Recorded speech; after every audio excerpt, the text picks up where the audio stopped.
G12 독해는 그냥 패러프레이즈 시험이에요. 그러니까 과목만 명을 독해 갖다 붙여놨지 제가 봤을 때는 그 과목명을 패러프레이즈 이렇게 해도 바꿔 괜찮아요. 안녕하세요 여러분들. 안녕하세요. 저희 이제 해커스 GTLP 레벨 2 독해 수업 시작하도록 하겠습니다. 사실 여러분들 이게 GTLP 수업을 제가 굉장히 오랫동안 해봤는데 그래도 문법은 여러분들이 좀 여기저기 이제 유튜브나 여러 가지 인터넷에 정보도 많고 또 기본적으로 이제 우리 또 GTLP 문법이 굉장히 정형화된 패턴으로 움직이기 때문에 뭐 어떤 식으로든 여러분들이 공부를 해서 점수를 꽤 고득점을 받아요. GTLP 제가 오랫동안 학생들 시험 치는 거 봤지만 목표 점수가 50점 가까이만 돼도 예를 들어서 48점 정도만 돼도 독해를 버리고는 점수가 안 나와요 사실. 그리고 이제 목표 점수가 이제 65점 이상 65점 이상이신 분들 여러분들 이런 분들은 일단 문법은 거의 만점을 받는다 생각하고요. LC랑 독해 중에 하나는 잡아야 돼요. 사실 GTLP 시험이 LC는 좀 어려워요. 솔직히 GTLP LC 시험은 뭐 토익이랑 비교해도 LC만 비교하면 GTLP가 조금 더 어렵거든요. 근데 왜 GTLP를 많이 선택을 하냐? 독해랑 문법이 훨씬 쉽기 때문이에요. 근데 이제 여러분들이 문법은 그렇다 치고 독해도 더 쉽나요? 하는데 독해도 훨씬 쉬워요. 왜냐면 제가 거의 우리나라에서 인정되는 공인영어 능력 시험은 다 치거든요. 토익, 탭스, 토플, 탭스, 뭐 GTLP 다 쳐보는데 일단은 독해만 딱 얘기했을 때 다른 과목은 다 치우고 독해만 얘기했을 때는 GTLP 독해가 어려운 독해는 아니에요. 단 어렵게 보이긴 합니다. 솔직히 여러분 오늘 모의고사 책 보셨잖아요. 되게 압도되는 느낌 받지 않아요? 왜냐면 일단 지문이 너무 길어요. 근데 여러분 그거 아세요? 독해 시험이 지문이 길수록 난이도는 낮아져요. 오히려 지문이 짧은 시험들이 있어요. 그런 시험들이 더 어려워요. 왜냐면 그 짧은 지문 안에서 최대한의 정보로 답을 구하는 거기 때문에 오히려 GTLP처럼 지문이 긴 경우에는 오히려 여러분들이 문제 푸는 방법만 익히면 오히려 답은 더 쉽게 구할 수 있습니다. 우리가 평균 65점을 받기 위해서 이제 어떻게 해야 되냐? 일단 평균 65점이잖아요. 왜냐면 GTLP는 시험을 칠 때 여러분들 총점제가 아닙니다. 이게 장점이죠. 사실 총점제 하는 건 진짜 큰 장점입니다. 청해, 문법, 독해 각각 100점 만점으로 봤을 때 이걸 이제 평균을 내잖아요. 그럼 문법은 무조건 90 이상을 목표로 하셔야죠. 여러분 문법에서 90 이상이 나오려면 몇 개까지죠? 2개까지. 3개 틀리면 90점이 안 나오거든요. 80점 후반이 나오기 때문에 마이너스 2 정도까지를 이제 목표로 하시면 됩니다. 그래서 65점을 목표로 한다라는 가정하에 지금 얘기를 하는 거예요. 여러분들 만약에 내가 청해를 아예 공부를 안 했고 뭐 듣는 예를 들어서 좀 내가 평소에 LC가 된다. 그러면 사실 들어서 풀 수 있는 문제는 몇 문제라도 푸는 게 좋아요. 근데 아예 나는 그게 안 될 것 같다고 하면 솔직히 말씀드릴게요. 여러분들 형광이니까 이렇게 말씀드린 거예요. 청해는 솔직히 찍는 게 나올 수도 있습니다. 이유가 뭔지 알아요? 여러분 청해가 정답 비율이 비슷해요. 그래서 A, B, C, D가 이렇게 있잖아요. 어떻게 손내지 마세요. A, B, C, D가 있으면 이게 이렇게 7, 7, 7, 7 이렇게 딱 정확하게 7로는 안 맞춰지는데 뭐 7, 7, 8, 6? 대부분 7, 7, 7, 7로 맞춰서 나와요. 그러면 솔직히 말해서 하나로 찍어도 그래서 뭐 몇 개 좀 이렇게 잘 들리는 거 잘 풀고 이렇게 해서 한 30점을 받는다. 이제 이렇게 생각을 하는 거죠. 65점을 받으려면 청해에서 필요한 점수에서 마이너스 35가 됐기 때문에 이거를 일단 채워 넣어야 되거든요. 그러니까 문법을 계산하기 쉽게 90이라고 할게요. 90이라고 하면 문법에서 받을 수 있는 점수가 65 플러스 25니까 여기서 이제 25점을 해주고 그럼 여전히 10점이 남잖아요. 그거 이제 독해에서 플러스를 해야 돼요. 그럼 독해가 받아야 될 점수가 65점이니까 독해 우리 목표 점수는 몇 점이 되는 거예요? 80점 이상이 되는 거죠.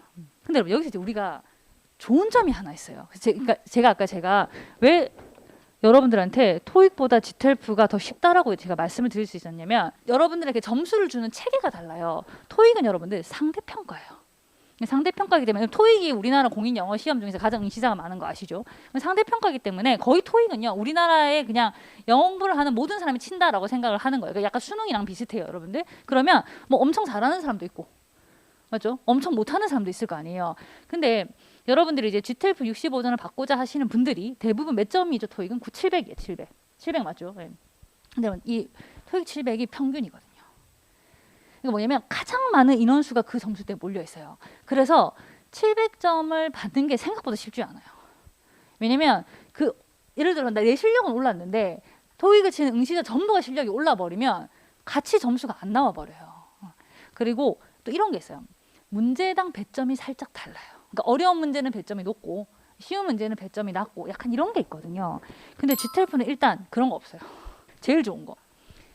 1번부터 예를 들어서 여러분들 독해는 실제로는 이제 53번부터 시작하는데 제가 편의상 그냥 1번부터 28번이라고 할게요. 이 문제가 다 쉽지도 않을 것이며 다 어렵지도 않겠죠. 이 중에 이제 어려운 문제도 몇 문제 있을 것이며 아주 이제 뭐 딱 보자마자 답을 구할 수 있는 것도 몇 문제 있을 것이며 대부분 이제 중간 난이도의 문제겠죠. 근데 배점이 같아요. 그러니까 무슨 말이냐면 그냥 어려운 문제는 조금 버려도 돼요. 아, 내가 어려운 문제 하나 이거 못 푼 것 같다? 스트레스 안 받아도 돼요. 다시 한번 말씀드리지만 독해는 총 28문제입니다. 100점 만점에 28문제, 8문제는 어휘 문제로 고정이 돼 있습니다. 여러분 근데 사실 GTF 독해 말고요. 여러분들이 이때까지 쳤던 그냥 다른 시험을 한번 생각해 보세요. 그냥 뭐든 괜찮아요. 뭐든 괜찮아요. 독해라는 시험을 쳤던 걸 한번 생각해 보세요. 웬만한 독해 시험은 사실 제일 많이 물어보는 게 주제나 목적이거든요. 일명 이제 메인 아이디어나 이런 걸 제일 많이 물어봐요. 어떤 독해 시험도. 근데 GTF는 되게 특이하게 이 주제나 목적을 묻는 문제가 한두 문제밖에 안 나와요. 그러면 GTF 독해의 정체성은 뭐냐? GTF 독해의 정체성은 이 세부 상황을 묻는 문제를 굉장히 많이 냅니다. 근데 여러분 잘 보세요. 이 세부 상황을 묻는 문제가 어떤 식이냐면 자, 지문에서 어떤 문장을 찾아야 돼요. 보통 두 문장이거든요. 지문에서. 그리고 그 두 문장을 패러프레이즈한 문장을 정답에서 찾는 거예요. 그러니까 패러프레이즈가 뭐냐면 나중에 설명드리겠지만 뜻은 같은데 표현이 달라지는 것들이거든요. 그래서 그게 GTF 독해의 정체성이에요. 그러니까 GTF 독해는 그냥 패러프레이즈 시험이에요. 그러니까 과목만 명을 독해 갖다 붙여놨지 제가 봤을 때는 그 과목명을 패러프레이즈 이렇게 해도 괜찮아요. 주제 목적 문제는요. 여러분 이런 것도 다 아셔야 됩니다. 아까 네 개 파트가 있다고 했잖아요. 4개 파트 중에서 Part 2나 Part 3 첫 번째 문제로 출제가 됩니다. 출제가 되는데 Part 2, Part 3 다 나오진 않아요. 그러니까 Part 2 하나 있는데 Part 3도 하나 있고 이렇게는 안 나와요. 보통 이 두 개 파트 중에 이제 하나가 나오고 항상 첫 번째 문제. 무슨 말이냐? 첫 번째 문제가 주제 목적이 아니잖아요. 그럼 두세 번째 문제는 절대 안 나와요. 그런 거 중요한 전략이에요, 여러분들. 자, 그다음에 요거는 무조건 나옵니다. 글을 쓴 목적을 묻는 문제가 있는데 그거는 여러분들 파트 4 첫 번째 문제로 이거는 항상 출제가 됩니다. 주제 목적을 묻는 문제는 지문에 보통 다 what으로 이제 시작을 합니다. 주로 무엇에 관한 것인가 하기 때문에 메인이란 단어가 되게 많이 들어가요. 주로 이제 part 2 첫 번째 문제로 나오는 거고요. 그다음에 보세요. 엘니뇨는 무엇인가? 이런 건 이제 part 3에 나오는 거예요. 자, GTF가 보시면 이렇게 평균적으로 5개 단락으로 이루어져 있어요. 나중에 제가 단락 보는 법도 알려드릴 텐데요. 이 문제는 무조건 첫 번째 단락에 답이 있습니다. 여긴 절대로 답이 나오지 않습니다. 이 문제는 무조건 첫 번째 단락에 답이 있고요. 그 다음에 한 가지 주의하셔야 될 거 여러분들 GTF 시험은 절대로 전체 지문을 한 번에 봐야 되는 문제는 내지 않습니다. 첫 번째 문제가 주제 목적이 아니라면 그 회차에는 안 나오는 겁니다. 혹시 두 번째나 세 번째 문제 나오지 않을까라는 미련은 버리세요. 아시겠죠? 자, 그 다음에 이거는 나올 수도 있고 안 나올 수도 있어요. 반드시 나오는 건 요겁니다, 여러분들. 자, 여러분 요거는 밑에 적어두세요. 다른 파트에는 나오지 않고요. 파트 4에만 나옵니다. 자, 일단 여기도 메인이란 단어가 나오죠. 그래서 이거는 여러분들 이것도 무조건 첫 번째 문제고요. 마찬가지로 첫 번째 단락에 답이 있습니다. 그래서 이거는 사실 거의 무조건이라고 보시면 돼요. 자, 지금 이렇게 이제 제가 Part 2의 일부 지문을 예로 들고 왔어요. 자, 여러분들 지문부터 보는 거 아닙니다. 문제부터 보세요. 딱 문제를 봤을 때 여러분들이 what 보이시죠? about 보이죠? 그러니까 what about 이렇게 나오면 이거는 주제 문제구나. 이 연구가 무엇에 관한 것인가? 이렇게 질문이 나오는 거죠. 그러면 여러분 여기서 자, 여러분 이거 문제풀이 순서 잘 들으세요. 1번 문제를 봅니다. 그래서 문제를 보고 문제 유형과 문제가 무엇에 대해서 묻는 건지 파악을 합니다. 문제를 봤더니 이건 주제 목적 문제구나. 그러니까 외워야 되는 거예요, 여러분들. 이건 주제 목적 문제다라고 이제 외워야 되는 거죠. 그 다음에 이제 주제 목적 문제면 그다음에 할 일을 또 알고 있어야 돼. 내가 무엇을 해야 되냐. 두 번째 스텝. 자, 일단 딱 보세요. 이게 지금 여러분들 Part 2 지문이거든요. Part 2 지문인데 Part 2에 이 문제가 나오면 일단 첫 번째 제목을 반드시 잘 보셔야 돼요. 4개 파트 중에서 제목을 봐야 되는 건 Part 2밖에 없습니다. 제목을 보고 그 다음에 아까 내가 뭐 보라 했죠, 여러분들. 계속 말했잖아. 뭐 봐야 되세요? 첫 번째 단락을 봐야 된다고 했잖아요. 이게 지금 첫 번째 단락을 제가 지금 여기 넣어놓은 거예요. 자, 일단 제목이 중요합니다. 제목이. 자, 보세요. 연구는 여러분 보세요. 화면 보세요. 문제 여기 연구라고 나와 있잖아. Find 발견을 했습니다. 이게 뭐죠, 여러분들? 재밌는 치료 방법. dry eyes가 뭐예요? 안구 건조증. 그래서 자, 어떤 연구가 재밌는 치료법을 발견했어요. 안구 건조증에 대한 이런 중간에 있는 전치사 이런 건 필요 없고요. 핵심은 뭐냐면 이 연구가 뭘 발견했냐. 여러분 생각해보세요. 연구가 뭘 발견했냐는 것이 이 연구가 무엇이냐잖아요. 똑같잖아요. 연구의 목적은 발견이니까. 그래서 결국은 이거예요, 여러분들. 자, 보세요. 요 두 단어만 딱 보세요. 치료법, dry eyes. 이 두 단어만 보고 자, 여러분들 제목을 일단 본 다음에 다시 돌아갑니다. 보기로. dry eyes 밑줄 끄세요. 요거 굉장히 여러분 잘 써먹는 팁이거든요. 단어가 아예 그대로 나오면 보통 답이 아니에요. 왜냐면 GTF 독해는 무조건 패러프레이즈를 하는 본능이 있어요. 본능. 이게 본능이야, 본능. 근데 아까 보시면 dry eyes라는 단어가 있었잖아요. 그 다음 핵심 단어가 제가 두 단어라고 했죠. 레미딕 치료법이랑 dry eyes 이거 두 단어인데 이 두 단어가 그대로 보이는 건 오히려 아니에요, 답이. 오히려 그거는 제끼는 게 나아요. 근데 생각해보세요, 여러분들. 치료가 뭐예요, 치료? 치료. 우리말로 생각해서 치료. 치료법. 치료법이라는 게 보세요. 법이라는 게 방법이죠. 그러니까 다 how로 시작하는 거예요. how가 뭐뭐 하는 방법이라는 뜻이잖아요. 그다음에 치료라는 게 뭐예요? 어떤 이제 내 신체를 치료한다고 할 때 내 신체에 좀 뭔가 안 좋은 게 있는데 그 증상을 완화시키는 게 치료잖아요. 드라이 아이즈는 안 좋은 거죠. 안구 건조증은. 근데 그 드라이 아이즈를 완화시키는, 그러니까 증상을 약하게 만드는 거, 그게 치료법이거든요. relieve, 진정시키다 혹은 완화시키다. 내 눈의 컨디션을, 이게 치료법이에요. 이게 답이에요. 쌤 지금 단락은 읽지도 않았는데, 그러니까 이게 파트 2 같은 경우는 보통 거의 제목을 보고 답이 나와요.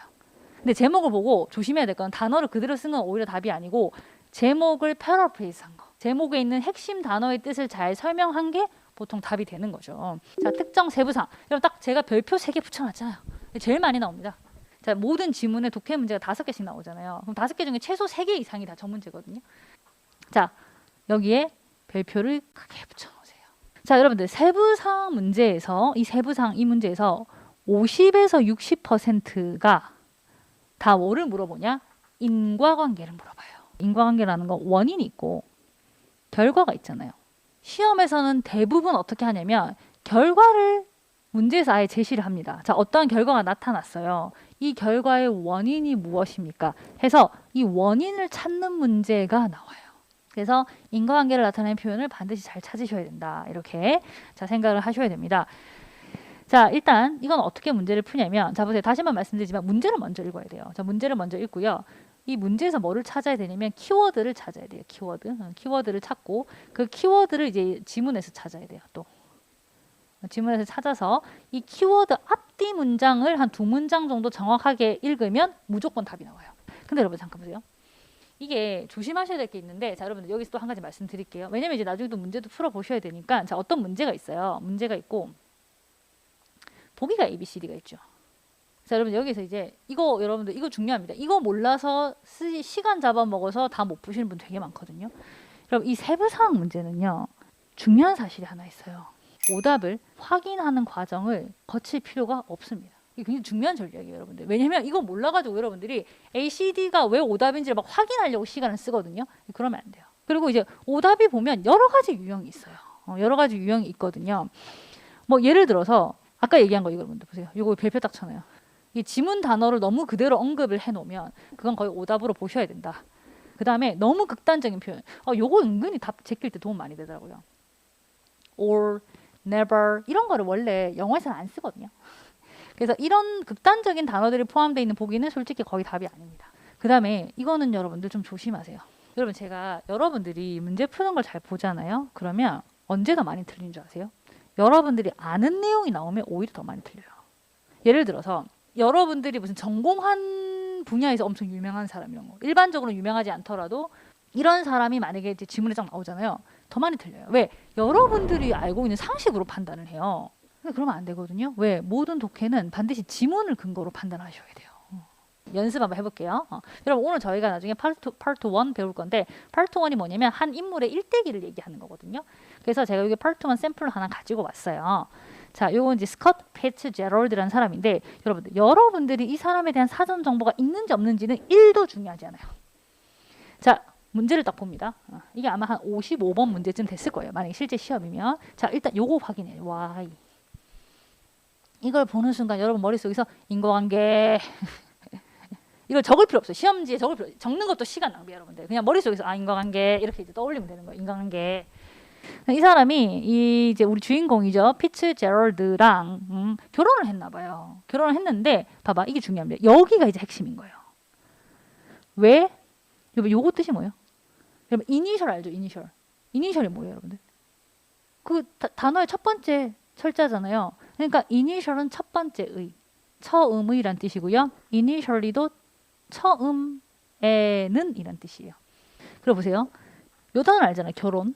요 단어를 알죠. 동의. 그러면 여기 낫에다가 여러분들이 이제 실제 시험지라고 치면 낫에다 동그라미를 쳐놔야 돼요. 이렇게. 그러니까 여러분 실제 시험지에서 이 부분에 딱 표시를 해놔야 돼요. 자, 그래서 왜 처음에는 결혼에 동의하지 않았냐. 근데 이거를 읽잖아요. 이걸 읽으면서 이미 여러분 머릿속에는 아 결혼에 동의하지 않았다. 이게 머릿속에 딱 있어야 되는 거예요.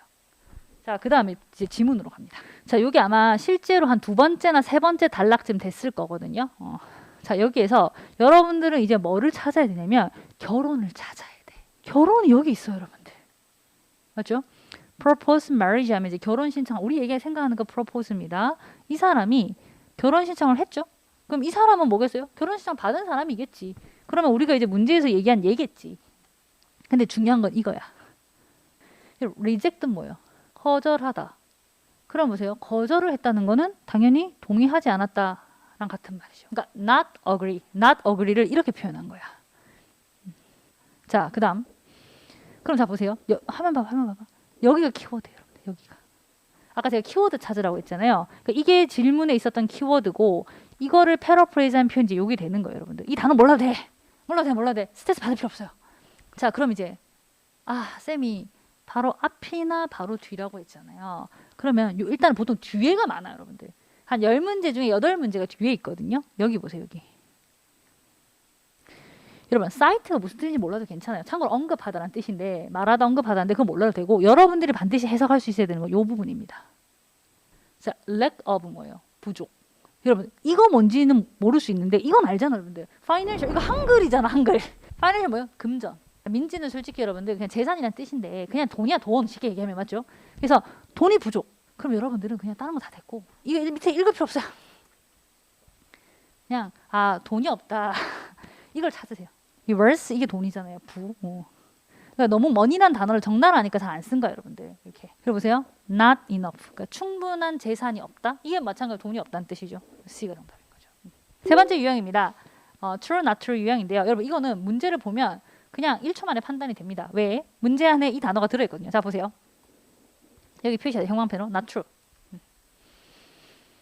근데 꼭 true라고 나올 필요는 없고요. 이 not하고 뒤에 뭐 included 이렇게 나와도 그러니까 not 무슨 단어 이렇게 이것도 not part. 그러니까 이 단어가 좀 바뀔 수 있는데 not true가 제일 많긴 하지만 그래서 여기 지금 보시면 not이 붙어 있어요. 옳지 않은 것은 옳지 않은 것은 옳지 않은 것은. 그 다음에 not이 없이 true. 이건 옳은 것은. 근데 솔직히 이 문제는 그냥 세부상 문제랑 같다고 보시면 돼요. 왜냐면 생각해보세요. 옳은 것을 물어보는 거는 보기 4개 중에서 3개는 틀렸고 1개는 맞잖아요. 이거 그냥 세부상 문제예요. 이렇게 되면. 그러니까 이 문제들이 좀 특이한 거거든요. 왜냐면 not true라고 해버리면 자 보세요. 4개 중에서 3개는 틀렸죠. 죄송해요. 3개는 맞죠. 3개는 맞고 1개가 틀린 거잖아요. 이게 이제 어떻게 다르냐면 보세요. 얘는 3개가 어차피 틀렸거든요. 그리고 1개만 맞잖아요. 얘만 지문에서 찾으면 돼요. 그냥. 약간 아까처럼 키워드 찾고 이게 찾으면 되는데 얘는 좀 달라요, 여러분들. 왜냐면 3개나 맞잖아요. 그러니까 이 3개를 지문에서 다 찾아야 돼요. true 문제는 그냥 세부상처럼 풀면 되는데 이 not true 문제는 여러분 생각해 보세요. 이때까지는 한 문장만 잘 찾아서 매칭하면 됐잖아요. 얘는 뭐예요? 최소 3개를 찾아야 되거든요. 아니면 이제 얘가 틀린 걸 확인하기 위해서 몇 개까지? 4개까지 확인해야 될 수 있어요. 그래서 이 문제가 세부상 문제가 다른 이유가 뭐냐면 시간이 걸릴 수밖에 없어요. 이거 어쩔 수가 없어요. 근데 봐봐요. 시간이 걸리라고 낸 문제를 내가 무슨 수로 시간을 안 쓰겠어요. 그러니까 이거는 시간을 쓸 수밖에 없어요. 자, 여기서 중요한 전략. 하나, 둘, 셋, 넷, 5개의 단락으로 보통 나와요. 자, 이 true, not true 문제는 첫 번째 문제 절대 안 나와요. 그러면 무조건 두 번째 아니면 세 번째 문제 나오거든요. 그럼 예를 들어 볼게요. 두 번째 문제 나왔다고 가정을 할게요. 여러분들 파트 1의 두 번째 문제가 44번, 54번이거든요. 그럼 이제 54번 문제라고 가정을 하겠습니다. 자, 두 번째 문제는 답이 무조건 두 번째 단락에 있어요. 제가 나중에 말씀드리겠지만 GTF가 한 문제씩 순서대로 나오거든요. 이렇게. 그러면 이 두 번째 단락에서 이제 만약에 not true 문제가 나왔잖아요. 여러분들 여기 되게 중요한 얘기인데 이 not true에 있는 보기 A, B, C, D 있죠? 이걸 제가 하나씩 대조해야 된다고 했잖아요. 이 네 개는 이 지문을 절대 벗어나지 않아요. 그러니까 무슨 말이냐면 여러분들이 네 개 중에서 세 개를 찾았어요. 세 개는 맞는 거네? 그럼 not true가 하나 남잖아요. 그럼 얘를 답으로 찍어야지. 혹시 이게 밑에 있는지 확인할 필요가 없어요. 그러니까 무조건 한 단락에서 끝나거든요. 그래서 저 단락을 벗어나서 출제되지 않기 때문에 여러분들이 밑에 것까지 읽으면서 확인을 하면 안 돼요. 그래서 얘는 하나씩 대조를 해야 되기 때문에 시간이 걸릴 수밖에 없고, 그러니까 여기서 시간을 쓰기 위해서 세부사항이나 주제 문제나 이런 데서 시간을 빨리빨리 이제 세이브를 해야 되는 거죠. 자, 여기 보세요. true 보이죠? true. 무엇이 진실입니까? 근데 요게 이제 키워드인 거예요, 여러분. 딱 표시해봐요. 자, 그러면 일단 자 지문을 갑시다. 나이아가라 폭포 있고, 자 보세요. 키워드 찾았습니다. 나이아가라 폭포는요, 이게 세 개죠, 세 개, 여러분들. 세 개의 폭포로 a series of 하면 그냥 대강 구성되어 있다 이렇게 해석하시면 돼요. 그러니까 세 개 폭포 시리즈가 있다 이 뜻인데 그냥 세 개 폭포다 이렇게 생각하시면 돼요. 그럼 봐봐, 여기서 포인트가 있어요. 한 개가 아니라 세 개의 폭포로 만들어져 있다는 거거든요. 그럼 세 개가 포인트인데 A, B, C를 읽어봐도 세 개는 안 나와. 그러니까 3라는 숫자는 안 나와요. 안 나오고 이걸 이제 패러프레이즈 한 거죠. 세 개니까 한 개가 아니잖아요. 두 개 이상을 이제 멀티플, 요거를 이제 패러프레이즈 한 거예요. 근데 폭포는 어떻게 패러프레이즈를 할 수가 없어서 뭐 어떻게 하겠어요, 얘를. 그 다음에 아까 a series of가 폭포 세 개로 시리즈 구성이 돼 있다는데 그게 결국 뭐예요? 폭포 세 개로 만들어져 있다죠. 요게 이제 시리즈를 패러프레이즈 한 거죠. 그러니까 얘는 그냥 바로 찾는 거예요, 여러분들. 자, 그 다음에 여러분들 추론 문제 보도록 하겠습니다. 여러분들이 제일 어려워하는 문제이자 시간을 끌 수밖에 없으며 너무 문제가 어렵다 싶으면 솔직히 살짝 버리는 것도 방법이긴 한데 저희는 그렇게는 하지 않겠습니다. 왜냐면 추론 문제도 요즘에는 약간 세부상 문제처럼 나오고 있거든요. 자, 그럼 봐봐. 이것도 알아봐야죠. 자, 근데 추론 문제랑 세부상 문제가 보면 되게 비슷하게 생겼거든요. 보세요. 다 이렇게 생각 시작하잖아. Why, how, what 맞죠? 이걸 어떻게 하면 알아보냐면 이 문제에 다음 단어가 들어가 있으면 추론 문제입니다. 1번 여기 적혀져 있는데 most likely. 근데 most는 안 적혀 있을 수도 있어요. likely가 보이면 이거는 추론 문제입니다. 그러니까 우리가 알고 있는 세부사항 문제에다가 likely가 추가되면 추론 문제다. 그리고 추론 문제 10개 중에 9개가 likely가 나와요. 그다음에 두 번째가 likely랑 거의 비슷한 뜻인데요. probably. 그래서 거의 요 두 개. 거의 요 두 개입니다. 그래서 뭐 probably 보이시죠? most likely 얘가 제일 중요하고요. 세부사항이나 나추론 문제는 찾는 거예요. 근데 추론 문제는 뭐냐면 판단을 하는 거예요. 판단. 그러니까 내 생각에 한번 들어가는 거죠. 그리고 또 하나 차이점이 뭐냐면 이 세부사항 문제는 거의 한 문장만 정확하게 문제에 해당하는 거 하나, 그다음에 답에 해당하는 거 한 문장 이렇게만 찾으면 되잖아요. 근데 추론 문제는 경우에 따라서 한 두세 문장을 합쳐서 판단해야 될 수도 있어요. 그 차이가 좀 있습니다. 그러니까 어렵죠. 제일 어려워요. 제가 봤을 땐 제일 어렵고요. 근데 판단을 할 때 여러분들이 조심하셔야 돼요. 이 판단은 이제 보세요. 세상 모든 판단은 근거가 있어요. 근거 없이 판단하면 그거는 판단이 아니죠. 예. 근데 그 근거가 반드시 어디에 있는 거예요? 지문에 있는 거예요. 근데 이때 있잖아요. 여기도 적혀 있지만 내 생각, 상식 요런 게 들어가잖아요. 그럼 이거는 판단이 아니에요. 자, 보세요. 지문을 근거로 판단을 하면 이건 추론이거든요. 근데 내 생각이나 일반 상식으로 판단을 하면 그건 추측이에요. 우리는 추측을 하는 게 아니라 추론을 해야 됩니다. 자, 그러면 한번 문제를 봅시다, 여러분들. 일단 보기를 보세요. 그러니까 문제. 1번 most likely가 있죠. 키워드를 찾으라고 했잖아요. 키워드는 뭐냐면 얘가 키워드가 아니라 이 뒤에 있는 게 키워드거든요. 요거 most likely 뒤에 있는 거. 얘가 키워드예요, 항상. 그래서 아마도 금요일에, 금요일 핵심이야. 그러니까 Friday가 제일 중요해요, 여기서는. 금요일에 무슨 일이 벌어질 것 같습니까? 라고 얘기했잖아요. 자, 그러면 여러분들 뭘 하셔야겠어요? 당연히 그렇죠. 지문에서 뭐부터 찾아야 돼요? 빨리 금요일부터 찾아야 돼요. 그러면 지금 보시면 금요일도 이렇게 찾아요. 봐봐. 이걸 다 자세히 읽어 나가는 게 아니라 여러분들 금요일 여기 있다. 금요일. 얘가 포함되어 있는 문장을 잘 읽어봐야 돼. 무조건 답은 이 안에 있어요. 이 단어 잠깐 보실래요? proper. 이게 적합한이거든요. 근데 여기서 이제 여러분들이 앞에 걸 굳이 읽는 게 아니라 여기서 추측을 해야 돼요. 왜냐면 앞에 걸 읽으면 시간이 걸리잖아. 여기서 적합한이라고 한 거 보니까 앞에 게 부적절했구나. 뭔가 부적절한 게 왔었고 그래서 나한테 적절한 걸 보내달라고 하고 있구나. 언제? 금요일에. 근데 그 금요일이 어떤 금요일이냐? 당신의 직원이 우리 수영장을 청소하러 올 때. 그러니까 여기서 너무 깊이 생각할 필요 없어요. 뭔가 잘못된 게 같고 그래서 나는 이 사람한테 야 금요일에 너네 직원 오니까 그때 빨리 제대로 된 거 갖다 줘. 이 말이잖아요. 이걸 보기 찾아보세요. 그러니까 지금 중요한 건 뭐냐면 적합하지 않은 게 적합한 걸로 바뀌는 거거든요. 잘못된 게 왔는데 제대로 된 게 오는 거예요. 그러니까 이제 그걸 찾으면 되는 거예요. 근데 봐봐. 고용, 확장, 수정. 수정이지 수정 여러분들. 제대로 잘못된 게 제대로 된 걸로 바꿔지는 거니까 이게 C가 정답으로 되는 거죠. 근데 만약에 여기에 있잖아. 이제 보기에 여긴 없지만 만약에 금요일에 무슨 일이 벌어질 것인가? 1번 업체가 사과를 할 것이다. 이거 맞아요 틀려요? 아니죠. 왜냐면 이것도 쌤 근데 보통 주문 잘못하면 가서 사과하는데 전 거래처 가서 싹싹 빌었는데 그게 아니라는 거예요. 여러분들. 상식적으로 맞을 수 있어요. 하지만 지문 없잖아요. 지문 없죠. 항상 모든 파트의 마지막 두 문제가 어휘 문제고요. 어휘 문제는 유형이 딱 하나밖에 없어요. 여러분 자 보세요. 제가 보통 단락이 5개라고 했잖아요. 그러면 1, 2, 3, 4 하나 더 5 이렇게 있잖아요. 그럼 이 1번부터 5번 단락 중에 어디에 밑줄이 그어져 있다는 규칙은 없어요. 근데 반드시 밑줄이 그어져 있긴 해요. 단어 밑에 뭐 2개가 반드시 그어져 있어요. 한 단어 여기 그어져 있고 한 단어 여기 그어져 있고. 근데 이건 규칙 없어요, 여러분들. 1, 5에 그어져 있을 수도 있고 2, 4에 그어질 수도 있고 뭐 3, 5에 그어질 수도 있어요. 그러면 그 밑줄 끈 단어는 밑줄이 그어져 있어요. 그러니까 여러분 따로 찾는 건 아니고요. 그 밑줄 끈 단어의 동의어를 찾아야 돼요. 동의어. 근데 이제 문제가 있어요.